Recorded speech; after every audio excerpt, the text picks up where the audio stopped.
کہ کل یہاں پر کوئی بھی نہیں رہے گا، صرف وہی رہے گا جو زیادہ طاقتور ہے۔ میرے میں تو ہمت نہیں ہے کہ میں آپ ہی کا مقابلہ کر سکوں۔ جس کے بعد نرمین کو یہ بات واضح ہو جائے گی اور وہ عدنان سے بولے گی کہ اب ہم کیا کریں گے؟ اگر ہم اس گھر سے نکل گئے اور ہمیں اس گھر سے نکال دیا گیا تو ہم کہاں جائیں گے؟ تم نے سوچا ہے کبھی عدنان کیا ہوگا ہمارا؟ عدنان بولے گا کہ اسی لیے میں تم لوگوں سے کہتا تھا کہ آپ ہی کے خلاف مت جاؤ، ہمیں ہماری ضرورتوں کے مطابق مل تو رہا ہے، اور آپ ہی اتنی بھی بری نہیں ہے کہ کل کو ہمارے بچے ہوتے تو وہ ہمارا ساتھ نہیں دیتی۔ اگر انہوں نے ہمیں ماں بن کر پالا ہے اور وہ اپنے اولاد کو کیسے دکھ اور تکلیف میں دے سکتی ہے؟ آپ لوگوں کو نہیں پتا، آپ لوگ جو ان کے خلاف سازش کر رہے ہو یہ بہت ہی زیادہ غلط ہے۔ نرمین بولتی ہے کہ آپ پھر شروع ہو گئے ہو عدنان، ابھی آپ کو سب نے سمجھایا تھا لیکن آپ نے پھر ایسا ہی شروع کر دیا جس بات سے ہم سب لوگ ڈر رہے تھے۔ عدنان نرمین سے بولتا ہے کہ فی الحال تم خاموش ہو جاؤ، میں اس وقت بہت زیادہ پریشان ہوں، مجھے یہ سوچ سوچ کر پریشانی ہو رہی ہے کہ اگر آپ ہی نے ہمیں گھر سے نکال دیا تو ہم کہاں جائیں گے؟ ہمارے پاس تو کوئی مکان بھی نہیں ہے جس میں ہم جا کر رہیں۔ ہمنا اور عثمان کی بھی دوسری طرف بحث ہو رہی ہوتی ہے سارا کو لے کر۔ ہمنا بولتی ہے کہ تم لوگوں کی آپی سے یہ بات برداشت ہی نہیں ہوئی کہ تم لوگ اپنا حصہ مانگو، اسی لیے اس نے نہایت چلاکی اور ہوشیاری کے ساتھ وہ مارٹس بھیج دیے ہیں، لیکن تم فکر مت کرو، جب تم کورٹ جاؤ گے تو دیکھی جائے گی۔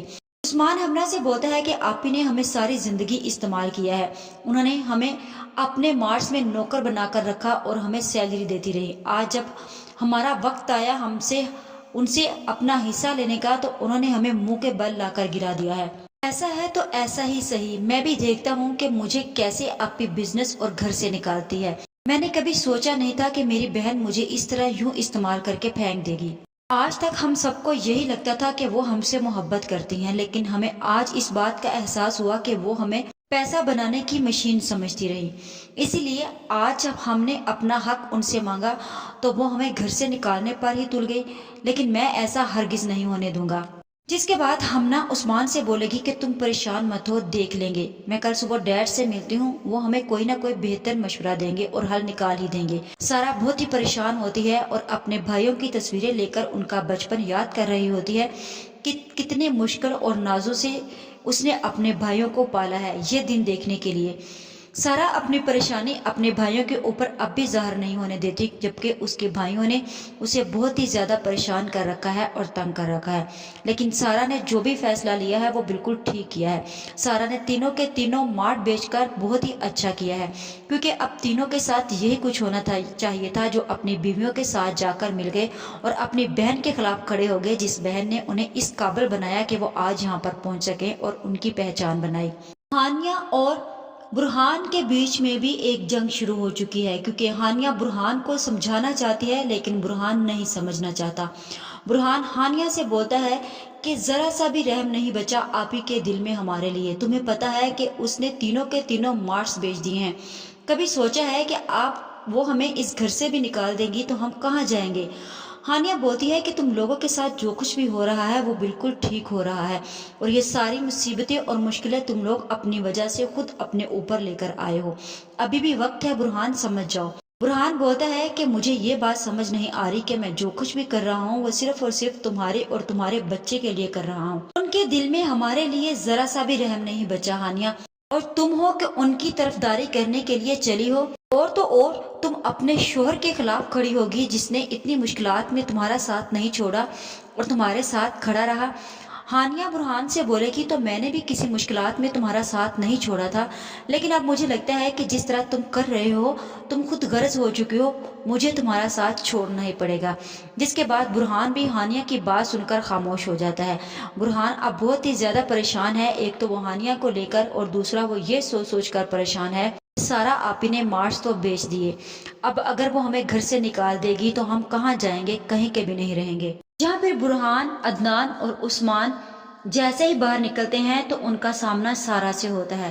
سارا انہیں بولتی ہے کہ آؤ بیٹھو میرے پاس، کیا ہو گیا، تم میرے پاس بیٹھنا پسند نہیں کرو گے؟ جس کے بعد عثمان بولتا ہے کہ آپ کے پاس بیٹھ کر ہم کیا کریں گے، مزید کوئی بحث شروع ہو جائے گی۔ جس کے بعد سارا بولتی ہے کہ تم لوگوں کو اندازہ بھی نہیں ہے کہ میں تم لوگوں کے ساتھ کیا کرنے والی ہوں۔ جس کے بعد سارا عثمان سے بولے گی کہ پھر مجھے بہت ہی زیادہ افسوس ہو رہا ہے تم پر عثمان، کیونکہ تم ایک ایسے گھوڑے پر سوار ہو چکے ہو جس کی صرف اور صرف تمہیں ٹاپ سنائی دے رہی ہے، وہ کتنا تیز بھاگ رہا ہے، صرف تمہیں وہ دکھائی نہیں دے رہا۔ سمجھ جاؤ عثمان، ایک دن ایسا آئے گا کہ تم منہ کے بل گرو گے۔ عثمان سارا سے بولے گا کہ آپ تو یہی چاہتی ہیں نا کہ ہم منہ کے بل گرے۔ سارا عثمان کے پاس آتی ہے اور اپنے دونوں ہاتھوں میں اس کا منہ لے کر اسے بولتی ہے کہ تم میرے بچے ہو، میرے بھائی نہیں۔ میں نے بچپن سے لے کر آج تک تم لوگوں کو ایک ماں بن کر پالا ہے، اور ایک ماں کبھی بھی نہیں چاہتی کہ اس کی اولاد کبھی منہ کے بل گرے، بلکہ وہ تو چاہتی ہے کہ اس کی اولاد آسمانوں کی ترقیوں کو چھوئے۔ جس کے بعد سارا ان سے یہ کچھ بول کر اپنے کمرے میں چلی جائے گی اور جا کر وکیل سے بول کر وہ فائلز منگوائے گی، کیونکہ مجھے ایسے ہی لگتا ہے کہ جیسے اب سارا نے ہانیہ کے نام پر ایک مارٹ کیا ہے، کیونکہ وہ جانتی ہے کہ ہانیہ برہان کے بچے کی ماں بننے والی ہے اور وہ برہان کے بچے کا فیوچر سیو کرنا چاہتے ہیں، اسی لیے اس نے ایک مارٹ ہانیہ کے نام پر کروا دیا ہے، کیونکہ ہانیہ سارا کے ساتھ کھڑی ہے اور وہ سب گھر والوں کو سمجھا رہی ہے، لیکن ان کے کانوں پر ایک چوں بھی نہیں رہی۔ سارا ہانیہ کے کمرے میں آتی ہے تو ہانیہ اپنے کمرے میں بیٹھی ہوتی ہے۔ سارا ہانیہ کے پاس آ کر بیٹھ جاتی ہے۔ ہانیہ بولتی ہے کہ آپ مجھے بلا لیتی، میں آپ کے پاس آ جاتی۔ سارا بولتی ہے کہ نہیں، میں بس کام کے سلسلے میں جا رہی تھی تو سوچا کہ تم سے ملتی جاؤں۔ ہانیہ بولتی ہے کہ آپی، میں آپ سے شرمندہ ہوں، میں ان سب کو سمجھانے کے بعد بھی نہیں سمجھا پائی، لیکن یہ ہے کہ یہ لوگ کسی بات کو سمجھنا ہی نہیں چاہتے، لیکن میں آپ کے ساتھ کھڑی ہوں۔ مجھے پتا ہے کہ آپ اس وقت اکیلی ہیں، آپ کو پریشان ہونے کی ضرورت نہیں ہے، ایک وقت آئے گا کہ سب کچھ ٹھیک ہو جائے گا۔ سارا بولے گی کہ اب کچھ بھی ٹھیک نہیں ہونے والا ہانیہ، کیونکہ اب سب کچھ ہاتھوں سے نکل چکا ہے۔ کاش کہ یہ سب کچھ نہ ہوتا، کیونکہ میرے سامنے اب میرے بھائیوں کی اصلیت آ چکی ہے کہ ان کے دل کے اندر میرے لیے کیا کچھ جنم لے رہا تھا، لیکن یہ تو ان کی بیویاں آئیں تو مجھے پتا چلا، ورنہ نہ شاید مجھے کبھی بھی پتا نہ چلتا۔ وہ اپنے اندر ایسا ہی زہر لے کر میرے خلاف چلتے پھرتے رہتے۔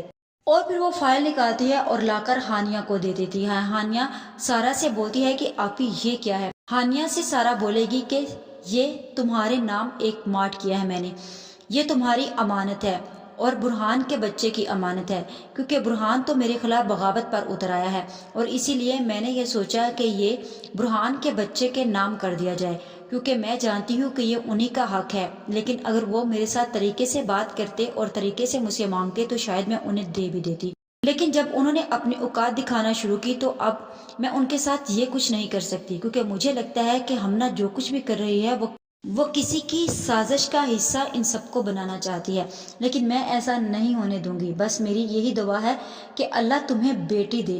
اور سارا کو اتنی تکلیف ہوتی ہے کہ سارا رو پڑتی ہے اور بولتی ہے کیونکہ بیٹیاں جو ہوتی ہیں وہ ماں باپ کو گرنے نہیں دیتی، اور جو بیٹے ہوتے ہیں وہ ماں باپ کو زمین پر پٹک دیتے ہیں۔ جس کے بعد ہانیہ کے بھی آنسو نکل جائیں گے اور ہانیہ بھی رونے لگ جائے گی، اور سارا آپی کو گلے لگا کر بولے گی کہ آپ کو پریشان ہونے کی ضرورت نہیں ہے، میں آپ کے ساتھ کھڑی ہوں آپی، اگر یہ لوگ آپ کا ساتھ دینے کے لیے تیار نہیں ہے تو میں بھی ان کا ساتھ کسی صورت میں نہیں دوں گی۔ اور ہانیہ آپی سے وہ فائل پکڑ لیتی ہے، جس کے بعد سارا بولتی ہے کہ اس بات کا ذکر ابھی تم کسی سے مت کرنا، اور پھر سارا ہانیہ سے بول کر وہاں سے چلی جاتی ہے۔ جیسے ہی سارا باہر جاتی ہے تو ہانیہ آپی کو بلاتے ہوئے اس کے پیچھے جاتی ہے اور اسے روکنے کی کوشش کرتی ہے، کیونکہ ہانیہ کو سارا کی باتوں سے ایسے ہی لگ رہا ہے کہ جیسے سارا اپنے بھائیوں سے دکھی ہو کر اس گھر سے جا رہی ہے۔ آپ سب لوگوں کی اس بارے میں کیا رائے ہے؟ کیا سارا ان سب کو اس گھر سے نکالے گی، یا پھر سارا ان بھائیوں کو اسی گھر میں رہنے کے لیے جگہ دے گی اور خود اس گھر سے چلی جائے گی؟ آج کی ویڈیو کا اختتام یہیں پر کرتے ہیں، مزید اس بارے میں نیکسٹ ویڈیو آنے پر ڈسکس کریں گے۔ ویڈیو اچھی لگے تو چینل کو سبسکرائب کر دیں، ویڈیو کو لائک اور شیئر کرنا مت بھولیں۔